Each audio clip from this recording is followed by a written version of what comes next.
Students, in this chapter of multiplier, now we discuss limitations of multiplier. Multiplier की बहुत सारी सीमाएं हैं जो मल्टीप्लायर की फंक्शनिंग को सीमित करती हैं, लिमिट करती हैं. Number 1 is availability of consumer goods.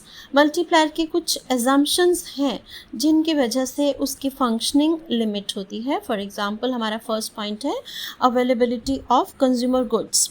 Multiplier will work only when there is sufficient supply of consumer goods in the market. बाज़ार में उपभोक्ता वस्तुओं की पर्याप्त पूर्ति होनी चाहिए ताकि जैसे ही इन्वेस्टमेंट बढ़ने से इनकम बढ़ती है तो कंज्यूमर्स डिमांड बढ़ाएंगे और मार्केट में वो गुड्स अवेलेबल होनी चाहिए. If there is shortage of goods then multiplier will not operate. Point number 2, multiplier period. Multiplier period एक एवरेज टाइम पीरियड है which is taken by income received and disbursal of this income in the form of consumption expenditure. Multiplier period या गुणक अवधि वो अवधि है, औसत अवधि है जिसमें जब हमें आय मिलती है तो उस आय को हम खर्च करने का कुछ समय लेते हैं. जैसे कि फर्स्ट ऑफ एवरी मंथ हमें इनकम मिल गई, अब पूरा मंथ हम धीरे धीरे उस इनकम को खर्च करते हैं. So this is the time taken to spend the income on consumption is called the multiplier period. क्योंकि जो हमने खर्च किया है वो तभी दूसरे पर्सन्स की इनकम जो है वो जनरेट होगी. If this period is longer, so it means this time lag is very long, so the multiplier will be less effective. यानी कि multiplier ज़्यादा नहीं ऑपरेट करेगा. if the time period is short, if the time lag is short, यानी कि जैसे income मिली हम जल्दी जल्दी उसे खर्च करते रहेंगे तो गुणक अवधि जितनी कम होगी उतना ही कंजम्पशन एक्सपेंडिचर यानी कि ज़्यादा है, हम जल्दी खर्च करते हैं तो उसकी वजह से उतनी जल्दी ही नेक्स्ट सर्कुलेशन ऑफ इनकम या प्रोपेगेशन ऑफ इनकम जो है आय बढ़ने की प्रक्रिया शुरू हो जाएगी. Number 3 is less than full employment level. अल्प रोजगार संतुलन. ये मल्टीप्लायर की अजम्पशन है that multiplier will work when there is less than full employment level in the economy. अर्थात गुणक तभी कार्य करेगा जब कुछ साधन बेरोजगार हैं, अभी फुल एम्प्लॉयमेंट अचीव नहीं हुआ है, अंडर एम्प्लॉयमेंट इक्विलिब्रियम है, जिसकी वजह से जैसे ही जब इन्वेस्टमेंट होगा उस इन्वेस्टमेंट से प्रोडक्शन बढ़ेगी, people will get employment, not only people, land, labour, capital, मशीनें जो भी बेकार पड़ी हैं सबको काम मिलेगा. उसके बाद फिर इनकम जनरेशन का प्रोसेस स्टार्ट होगा. तो अगर इकोनॉमी में फुल एम्प्लॉयमेंट है तो इट मीन्स कि multiplier will not operate. Number 4 is steady flow of investment. जो निवेश है उसका निरंतर प्रवाह बने रहना चाहिए. इन्वेस्टमेंट वन टाइम इन्वेस्टमेंट अगर हम करते हैं तो इट मीन जैसे हमने देखा था सिंगल इंजेक्शन ऑफ इन्वेस्टमेंट में, तो वो आय बढ़ने की प्रक्रिया एक समय के बाद आकर रुक जाएगी, समाप्त हो जाएगी. ठीक है. क्यों? क्योंकि जैसा आपने टेबल में भी देखा था कि इनकम बढ़ने का जो अमाउंट है वो पहले जैसे 100 बढ़ा, फिर 50, 25 एज पर आवर MPC की जो वैल्यू है तो कम होते होते ज़ीरो हो गया. बट इन रियलिटी भी यही होता है कि we invest in every time period. हम अगर निरंतर निवेश करेंगे, हर टाइम पीरियड में निवेश करेंगे, हर साल निवेश करेंगे, only then the process of income generation will work and only then the multiplier will work. तो निवेश को लगातार अगर जारी रखा जाता है एक निरंतर प्रक्रिया के रूप में, तभी आय भी बढ़ती है और तभी मल्टीप्लायर भी काम करता है. Next point number 5 is net increase in expenditure. व्यय में शुद्ध वृद्धि. शुद्ध वृद्धि का मतलब है कि इकोनॉमी में क्या होता है, जनरली एक्सपेंडिचर बढ़ता है. एक्सपेंडिचर का मतलब यहाँ पे कंजम्पशन एक्सपेंडिचर भी है, गवर्नमेंट एक्सपेंडिचर भी है. तो अगर एक्सपेंडिचर बढ़ता है और कहीं एक्सपेंडिचर कम हो जाता है, जैसे कुछ लोग व्यय बढ़ाते हैं कुछ कम कर देते हैं, तो नेट रिजल्ट देखना हमने, the rise in expenditure minus the fall in expenditure. ठीक है. तो नेट इंक्रीज इन एक्सपेंडिचर कैसे निकाला हमने, व्यय में जितनी वृद्धि हुई माइनस व्यय में जितनी कमी हुई. वो नेट इंक्रीज अगर पॉजिटिव है तो मल्टीप्लायर भी पॉजिटिवली काम करेगा। लेकिन अगर वो नेट इंक्रीज इन एक्सपेंडिचर ज़ीरो है या नेगेटिव है तो मल्टीप्लायर विल नॉट वर्क। इसलिए कहा जाता है कि government should always spend more on public work programmes, जो सार्वजनिक कार्यक्रम हैं उन पर खर्च करते रहना चाहिए। Point number 6, net increase in investment. पिछले पॉइंट की तरह ही शुद्ध निवेश में शुद्ध वृद्धि। शुद्ध वृद्धि का मतलब है net increase in investment is equal to the increase in investment minus the fall in investment. निवेश में अर्थव्यवस्था में कितनी वृद्धि हुई माइनस कितनी कमी हुई। मान लीजिए कि एक फर्म ने कम कर दिया, दूसरे ने बढ़ा दिया, या गवर्नमेंट ने इन्वेस्टमेंट बढ़ा दिया, प्राइवेट फर्म्स ने कम कर दिया, तो नेट इंक्रीज हम देखेंगे। अगर वो नेट इंक्रीज पॉजिटिव है इट मीन्स कि multiplier will work. Point number 7, autonomous investment, स्वतंत्र निवेश। मल्टीप्लायर जो है केन्स का दिया हुआ, it is based on the assumption of autonomous investment, स्वतंत्र निवेश पर आधारित है। लेकिन क्रिटिक्स क्या कहते हैं, लिमिट क्या है कि इंड्यूस्ड इन्वेस्टमेंट भी तो अर्थव्यवस्था में होगा। जैसे कि गवर्नमेंट का जो इन्वेस्टमेंट है वो ऑटोनमस है, तो जिसकी वजह से एग्रीगेट डिमांड बढ़ी, जैसा आपने डायग्राम में देखा एग्रीगेट डिमांड का ऊपर शिफ्ट हो गई पैरेलल। लेकिन जब इनकम बढ़ती है इकोनॉमी में, ठीक है, उस इनकम की वजह से जो इन्वेस्टमेंट इंड्यूस्ड इन्वेस्टमेंट है वो भी बढ़ती है।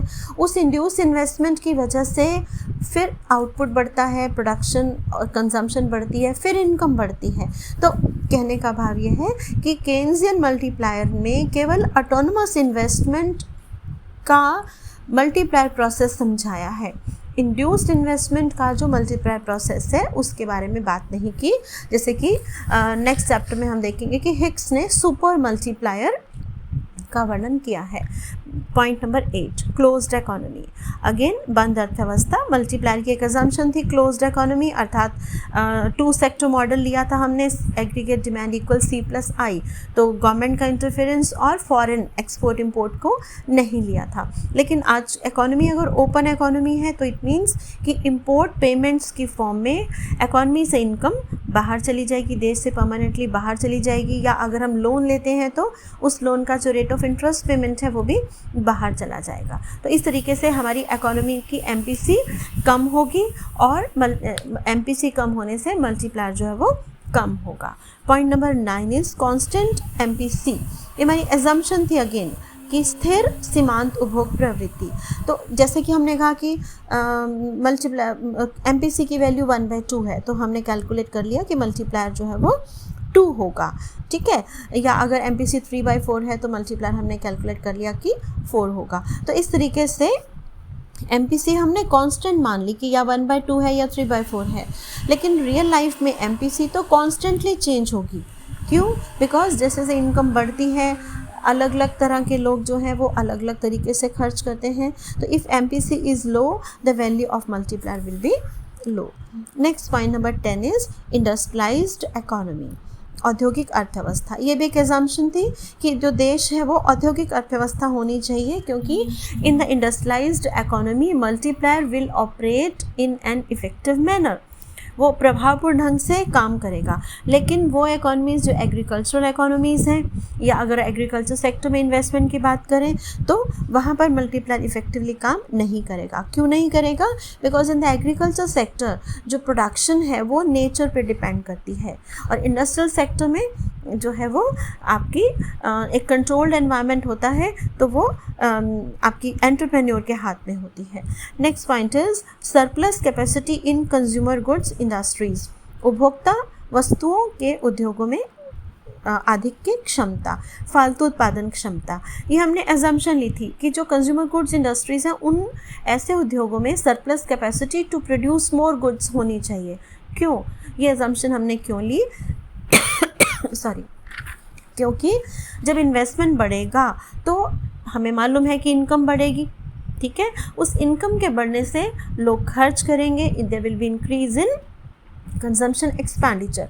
अब वो जो कंजम्पशन एक्सपेंडिचर बढ़ेगा तो उस एक्सपेंडिचर को लोग कहाँ करेंगे? To buy goods and services. और अगर मार्केट में गुड्स नहीं हैं लेकिन हमारी इंडस्ट्रीज़ में सरप्लस प्रोडक्शन कैपेसिटी है तो हम जल्दी से प्रोड्यूस करके उस मांग को पूरा कर पाएंगे और मल्टीप्लायर जल्दी काम करेगा। लेकिन अगर मान लीजिए मार्केट में डिमांड है, गुड्स ख़त्म हो गए मार्केट में और हमारी इंडस्ट्रीज़ में सरप्लस कैपेसिटी नहीं है, तो फिर गुड्स प्रोड्यूस कहाँ से होंगी, ठीक है, क्योंकि नई मशीनें लगने में, फिर प्रोडक्शन होने में तो बहुत समय लग जाएगा, इतने में इन्फ्लेशन हो जाएगा, तो मल्टीप्लायर जो है वो काम नहीं करेगा। Next point is availability of other resources of production, उत्पादन के अन्य साधनों की उपलब्धता। अब प्रोडक्शन के लिए हमें कंज्यूमर गुड्स रिक्वायर्ड है, रॉ मटेरियल रिक्वायर्ड है, लैंड, लेबर, कैपिटल सभी रिक्वायर्ड है, सिर्फ इन्वेस्टमेंट बढ़ाने से प्रोडक्शन नहीं बढ़ती। सो इट मीन्स कि all the resources should be in elastic supply, उनकी पूर्ति जो है वो लोचदार होनी चाहिए। Point number 13, no change in distribution of income. ये भी एक अजम्पशन थी कि आय का वितरण में कोई परिवर्तन नहीं है। इट मीन्स कि बेसिकली अगर इकोनॉमी में अनइक्वल डिस्ट्रीब्यूशन है, some people are rich, some are poor, तो एमपी जो इकोनॉमी की टोटल एमपीसी है वो डिफरेंट होगी, हायर होगी। तो हायर क्यों होगी? क्योंकि जो पुअर पर्सनस हैं दे स्पेंड मोर, ठीक है, और अगर वो ज़्यादा खर्च करेंगे तो एमपीसी हायर होगी, तो मल्टीप्लायर की वैल्यू भी हायर होगी। लेकिन अगर इसे डिस्ट्रीब्यूशन में कुछ चेंज हो जाए तो एमपीसी की वैल्यू इफ़ इट फॉल्स, तो रीडिस्ट्रीब्यूशन होने से अगर एमपीसी की वैल्यू कम हो जाती है तो इसका मतलब कि मल्टीप्लायर की वैल्यू भी कम हो जाएगी। Next point number 14, no change in prices, कीमतों में परिवर्तन नहीं। There should be no rise in prices of goods, prices of goods constant रहने चाहिए। क्यों? क्योंकि प्राइस बढ़ने का मतलब है कंजम्पशन एक्सपेंडिचर इफेक्ट हो जाएगा, वही चीज़ें महंगी हो जाएंगी, डिमांड कम होने का खतरा होगा, तो मल्टीप्लायर जो है वो काम नहीं करेगा। And last point number 15, acceleration effect is ignored, त्वरक सिद्धांत या त्वरक प्रभाव की अवहेलना। एक्सेलरेशन प्रिंसिपल क्या है ये हम नेक्स्ट चैप्टर में करने वाले हैं, लेकिन एक्सेलरेशन का मतलब ये होता है कि जब इनकम बढ़ती है तो उसकी वजह से इन्वेस्टमेंट बढ़ती है, दिस इज एक्सेलरेशन। मल्टीप्लायर क्या है? जब इन्वेस्टमेंट बढ़ी तो इनकम बढ़ी, दिस इज़ मल्टीप्लायर। लेकिन वो इनकम बढ़ी तो उस इनकम बढ़ने की वजह से there is rise in induce investment, तो इनकम के बढ़ने से जब इन्वेस्टमेंट बढ़ती है that process is called acceleration effect. लेकिन केन्स की मल्टीप्लायर थ्योरी में जो है इस इंड्यूस इन्वेस्टमेंट वाला जो एक्सेलरेशन इफेक्ट है that has been ignored. So these are the limitations. Thank you.